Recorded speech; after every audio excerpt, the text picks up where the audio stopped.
మనం వస్తాము in verse 12. 12వ వచనములో. So here Paul is telling Timothy, ఇక్కడ పౌలు తిమోతితో అంటాడు, you want to be an example that is worth following. ఆయన ఏం చెప్తాడంటే, నీవు వెంబడింప యోగ్యమైనటువంటి మాదిరిగా ఉండాలి అంటాడు. Leadership is your influence that is speaking through your life. చూడండి, నాయకత్వం అంటే నీ జీవితం ద్వారా వేరే వాళ్ళ మీద ప్రభావం చూపించడం. Because they were also leaders in Jesus's day. ఎందుకంటే యేసుప్రభు వారి దినాల్లో కూడా నాయకులు ఉన్నారు. They were the Pharisees and the Sadducees. వారు పరిసయ్యులు, సద్దూకయ్యులు.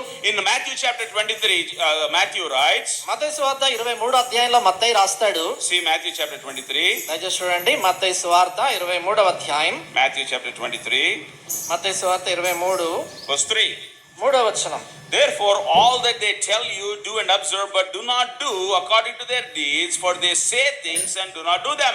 గనుక వారు మీతో చెప్పు వాటిని అన్నిటిని అనుసరించి గైకొనుడి, ఆయనను వారి క్రియల చొప్పున చేయకుడి. మన యొక్క దినాల్లో there are very few godly examples that you can look at and say, I want to be like them.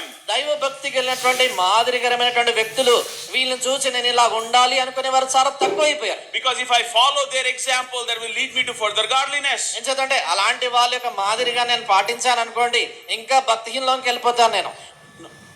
That will lead me to further godliness. The good people. Yeah. మంచి వాళ్ళు వారు ఇంకా మంచి భక్తిలోనికి నన్ను నడిపిస్తారు. So 1 Timothy chapter 4 verse 12. మొదటి Timothy 4వ అధ్యాయం 12వ వచనం. First of all, Paul gives Timothy a warning to heed. చూడండి, ఇక్కడ మొట్టమొదటిగా పౌలు తిమోతికి చూస్తాం ఏంటంటే లక్ష్యం ఉంచవలసినటువంటి ఒక హెచ్చరికనిస్తున్నాడు. So first he says, do not anyone no one look down on your youthfulness. ఆయన అంటాడు కదా, నీ యవ్వనమును బట్టి ఎవడునూ నిన్ను తృణీకరింపనీయకుము. Let no one look down upon your youthfulness. నీ యొక్క యవ్వనాన్ని బట్టి ఎవడు నిన్ను తృణీకరించనీయకూడదు. That is the warning he gives. ఆ హెచ్చరిక ఇస్తున్నాడు. Why?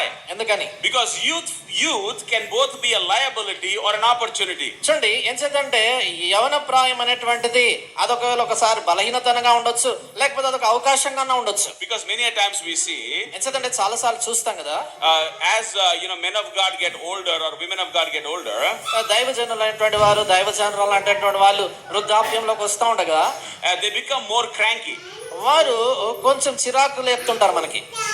And they don't like young people to come and irritate them with small things. కాబట్టి తర్వాత ఎవరైనా యవనస్తులైనటువంటి వాళ్ళు వచ్చి చిన్నపాటి ప్రశ్నలు అడుగుతుంటే చిరాకు పడుతుంటారు, ఇష్టపడరు వాళ్ళు. But the Bible says, అయితే బైబిల్ అంటుంది, for a real man of God, నిజమైనటువంటి దైవజనుడు as they grow in age and in their maturity, వారు వయసులో ఎదుగుతా ఉంటుండగా, పరిపక్వతలోనికి ఎదుగుతా ఉండగా, they grow more in humility. వారు ఇంకా సాత్వికంలో ఎదుగుతారు. Because they are becoming more and more like our Lord Jesus Christ. ఎందుకంటే వారు ఇంకా మరి ఎక్కువగా యేసుక్రీస్తు ప్రభులాగా అవుతుంటారు. Because before Jesus went to the cross, ఎందుకంటే యేసు ప్రభు వారు సిలువ దగ్గరికి వెళ్ళేదాని మునుపుగా he washed his disciples' feet, including the one that was going to betray him. ఆయన తన శిష్యుల పాదాల